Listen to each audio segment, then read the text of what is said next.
Hi, dating hotliners. Tell me, have you ever started a conversation with someone and then wondered why they ghosted you moments after they just matched with you?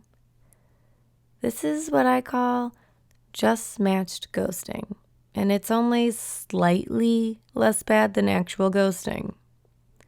That said, I've done this before. It's definitely not something I'm proud of, but here's a couple reasons why this has happened. The conversation was predictable. The opening line was boring. There was no question in the text. It was just a statement. The first text was generic, and the line felt inauthentic. The list could go on, but instead of focusing on why it's going wrong, let's pivot and focus on what we can do to fix this and prevent future just matched ghosting. In today's episode, we're zooming in on the precious time bubble right after you match and right before the conversation starts to flow. How do you get her to say yes to the match and then actually respond after you've started the conversation? Later, we'll discuss how women can spark an old match and warm up that budding romance. You ready? Let's go.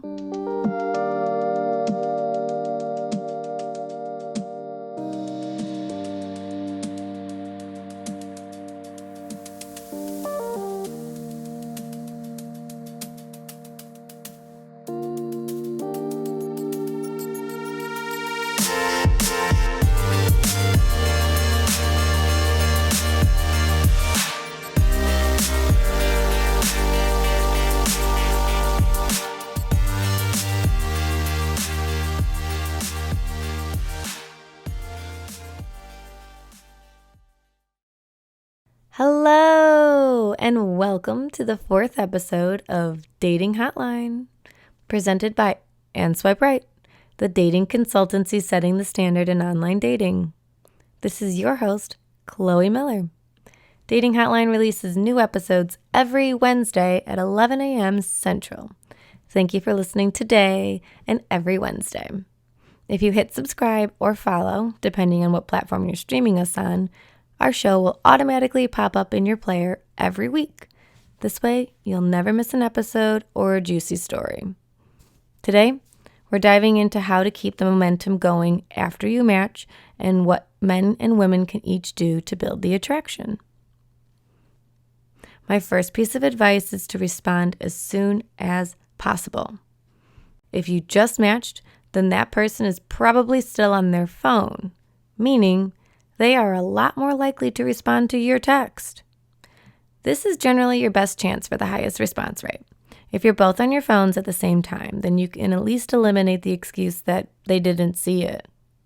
But when you're not near your phone and you come back to a match notification, make sure your opening line is strong and worth a response. My high-value dating men, listen up. This first question is specifically for you. And my high-value ladies, question 2 is for you. But wait, before we jump into questions, there's a few fundamental texting rules I want to establish.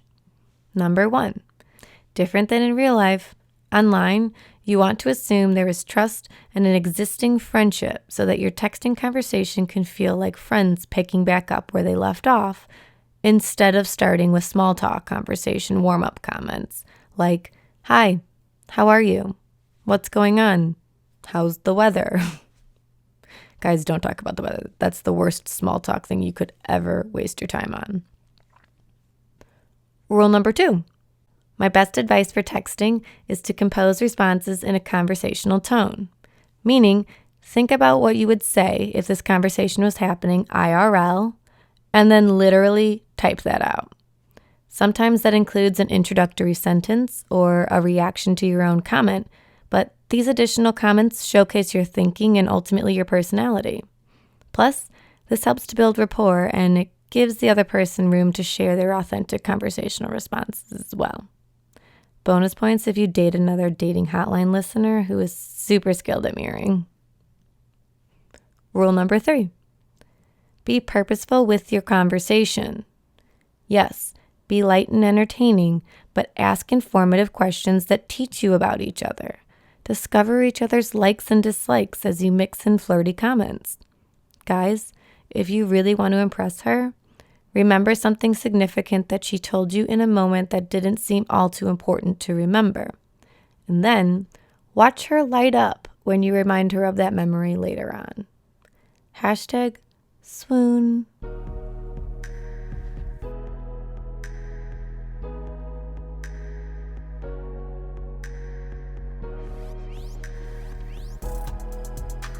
Dating Hotline question number 1. Guys, listen up. This one's for you. What to say when you first match on a dating app?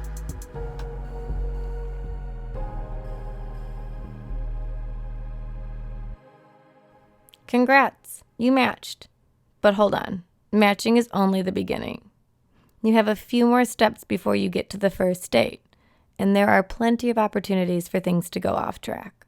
So how do we keep things on track and keep you on the path to that first date? Well, it's simple. You send a strong conversation starter that catches her attention. The trick is to come up with a creative, personalized comment that will motivate her to respond. Now, hold on. Let's clarify what a conversation starter is. When talking about Hinge, users have the opportunity to like the picture or a comment, or they can add a response to said picture or comment. This response is not the conversation starter. This is basically the equivalent of a compliment. Guys, it pays to send a response. I personally look forward to seeing my matches who take the time to send me a response to my picture or comment, regardless of whatever they say. Also, I'm more inclined to respond to them because of the extra effort. Always add a response to your like. It's a free compliment that only works to your advantage. Now, after you two have matched, she may or may not respond to your compliment, but let's say for the purpose of this point, she didn't respond, but rather she let you start the conversation. Great. Now what? You've already paid her a compliment and she didn't bite.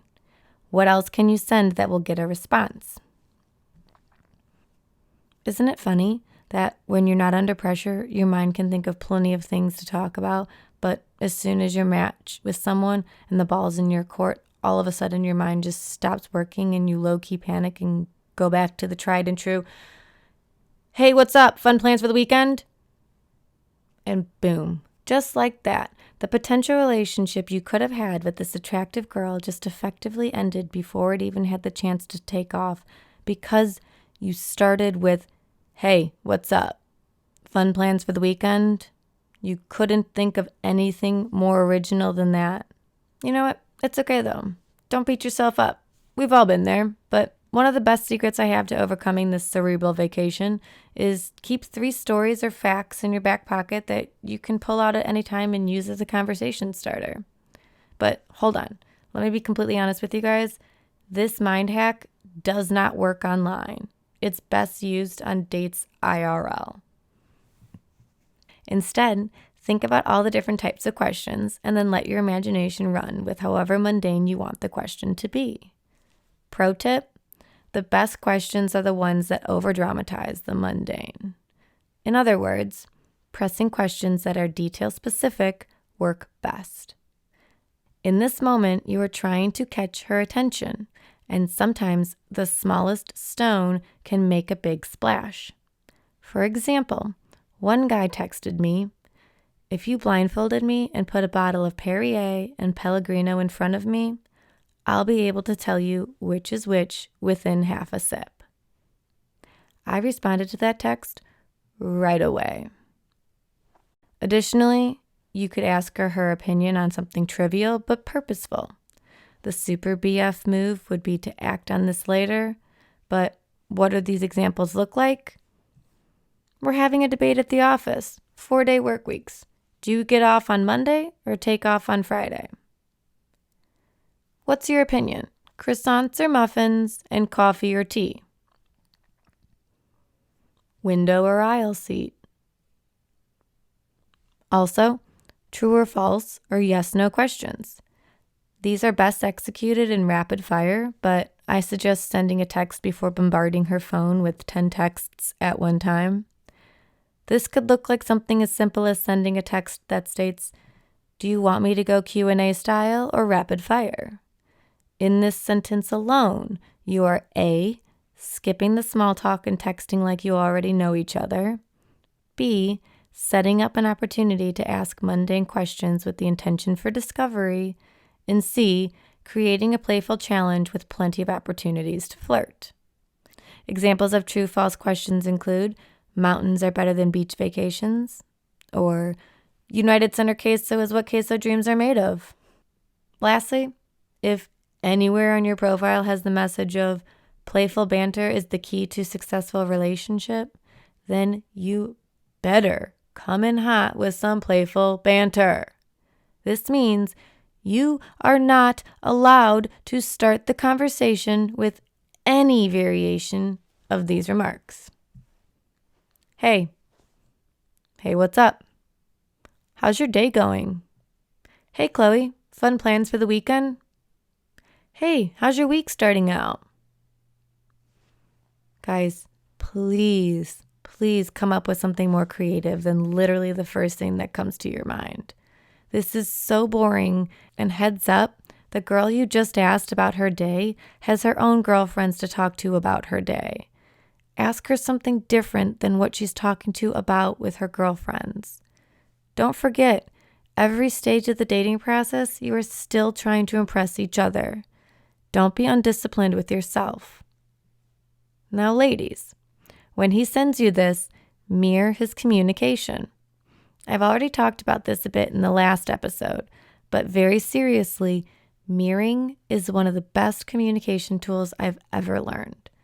This is a trick I learned in my improv classes while at Second City, and ironically, this active listening skill applies so well to dating. Okay? Mirroring. Mirroring is a verb, and it means to match the actions, enthusiasm, pace, and tempo of the other person's communication. In other words, you are mirroring their actions, meaning if they want to send you rapid-fire questions, match his enthusiasm with sending rapid-fire responses in return. If he wants to give you one-word responses, match his lack of effort with one-word responses. Mirroring is a helpful communication tactic to use, especially when you're still getting to know each other. This keeps your action in alignment with their action, and everyone feels confident in themselves and where they stand in their relationship. Also, this is a great tool to gauge the interest of your situationships and to see which ones should be upgraded to a relationship. Mirroring is your safeguard against getting too emotionally invested too soon. In other words, this is how you covertly check for relationship interest. Mirroring their actions will tell you how much investment you should put in. Heads up, guys, mirroring is the best tool you can use to flirt online. Okay, so what's the takeaway on question number 1? Guys, please stop starting conversations with uninspired first thoughts that come to your mind. There's so many more creative ideas out there. I know you're a lot smarter than that. Let's see what you have to come up with. What do you want to talk about? Anything, okay? Pick something random, choose it, throw it out there, okay? Remember, you're always trying to impress each other. Don't forget that. There's always humor in the mundane things, and that alone can create a bond. Don't forget about my Pellegrino story. My love for Pellegrino was spoken to when that guy creatively told me that he has a refined sparkling water palette. It was so unexpected, it made me laugh and simultaneously want a Pellegrino.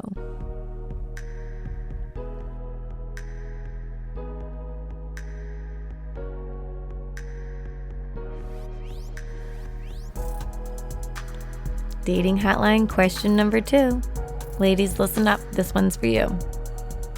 How do I spark a conversation that's gone cold?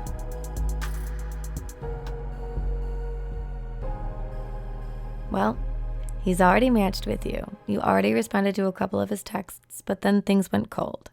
Maybe you hit it off with someone else, but that didn't end up working out. Maybe you got busy and put dating on the back burner. Maybe you just had too many matches at one time. Whatever the reason, the beauty is the matches folder. We can scroll through all of our old matches and respark any match and pump some life back into those connections to see if a first date is worth it. Now, I don't normally recommend going back through old matches to spark something new, but I do think there is a 3-week window from the first date you matched that allows for re-engagement. This is someone you've matched with recently, but maybe didn't go further than a couple of texts. You've heard me talk about how guys should start the conversation on dating apps, but ladies, if he's tried to start the conversation with you and you've dropped the ball, it is your responsibility to initiate the conversation and get things rolling. Chances are you're talking to a high-value man. He'll recognize that you dropped the ball back in his court, and in other words, he'll step up and host the conversation and balance out the gender norms. But because you've already matched and he's already tried to start the conversation with you once, maybe even twice, this is now your responsibility to spark the conversation. Now, this is a careful process of finessing the hello, and honestly, my most successful has been, "Oh, hi," or any variation of hello. I'm serious. As simple as it sounds, just the effort of coming back and saying hi again can create a different outcome. In previous episodes, I've talked about how I believe in timing and everything happens for a reason. In some cases, you or he could be in a different place and all of a sudden the stars could align for you two in this moment. Honestly, crazier things have happened, so why not believe in this possibility? Ladies, my advice is to be straightforward about this. You could get clever if you want, but remember that starts to fall into the chasing him category. Your goal at this moment is to show him that this match has potential and that you're open to talking. This is why simply saying hello is effective. You're sending a message without being so obvious. Guys, take the hint. Recognize that she's saying hi and that the ball's back in your court and lead the conversation. This is basically a second chance to make a first impression. It doesn't come often and not every girl will be open to it, but the ones that do are worth re-engaging. Okay, so what's the takeaway on question number 2? If he has tried to start the conversation with you once, even twice, then it's definitely your turn to start the conversation. Simplicity is best here. Any form of hi usually does the trick. And lastly, guys, recognize that she's coming to the table and it's back to you to start to host the conversation.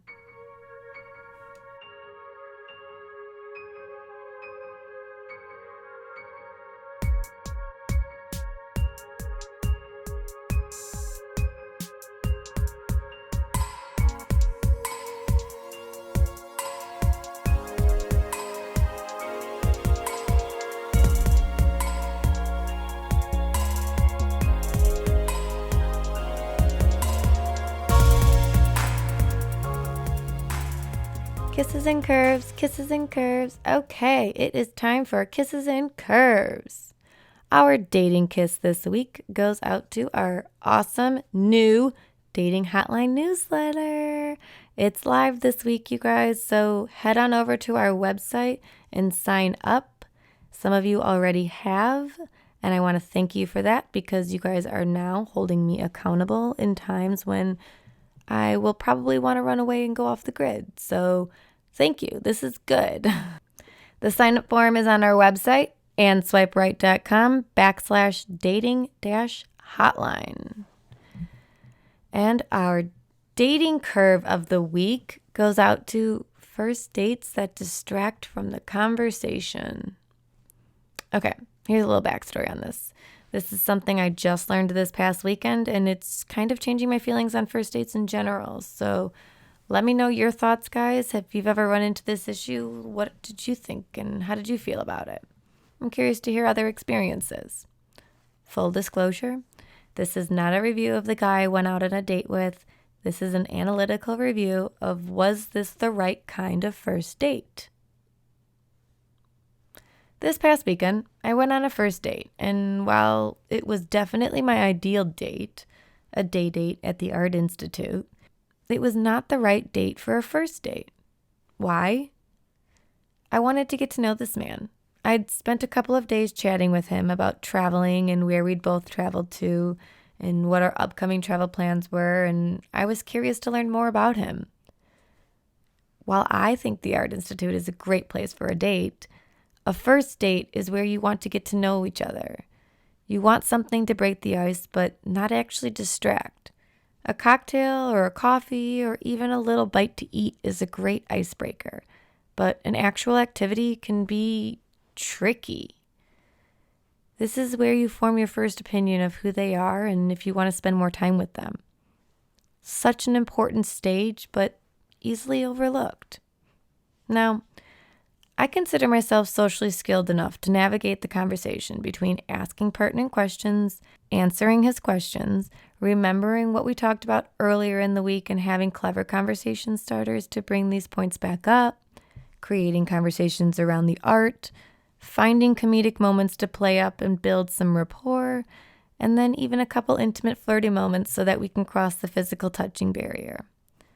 This is a lot for anyone to navigate, and while I think it went well, my personal review of the date was, I wish we'd gone and grabbed a coffee instead of doing something at the Art Institute. I wish that would have been our second date. The coffee would have been a nice icebreaker to meet and build comfortability, and the Art Institute could have been that playful, relaxed date. Plus, museum makeouts in a private corner are so sexy, but that's not going to happen on a first date. That daydream is really better executed on date 3 or 4. I recommend something light and breezy for the first date, and then save the fun activity for the second or third.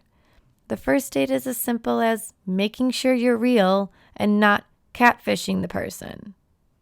Once that is satisfied, then you can move on to getting to know each other. Doing all of this in a museum made me feel like our first date was just us hanging out. It was tricky for us to build chemistry since there was constantly so many distractions. Where are we going next? What are we looking at now? What's the story behind this? There's so many people to walk in between.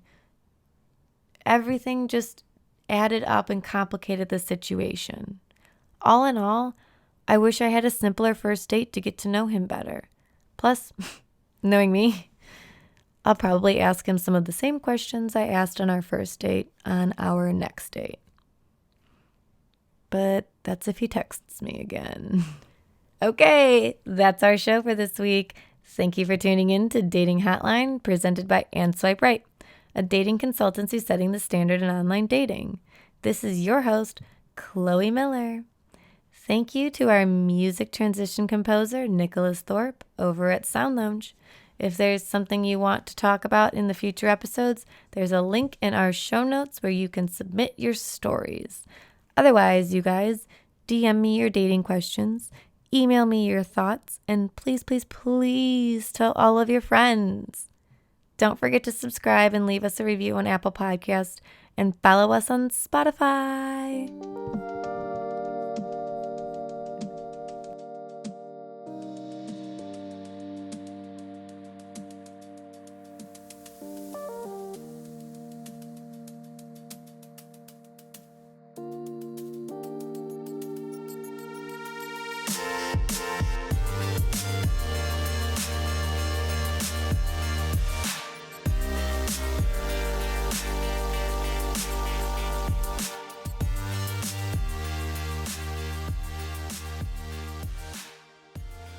This podcast is presented by Swipe Right, a personal consultant agency setting the standard in online dating.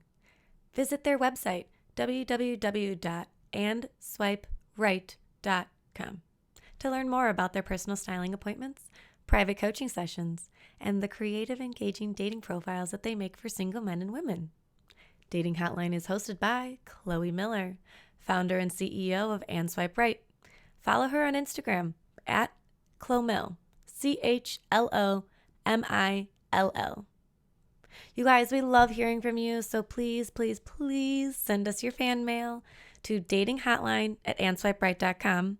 That's datinghotline, DATINGHOTLINE datinghotline at andswiperight.com. And follow us on social media, you guys, at andswiperight and at Dating Hotline Podcast. But don't worry, guys, we'll put it all in the show notes on the And Swipe Right website. Check it out there. Last thing, you guys, please subscribe to our podcast. Leave us a review on iTunes and tell all of your friends. This is the Dating Hotline.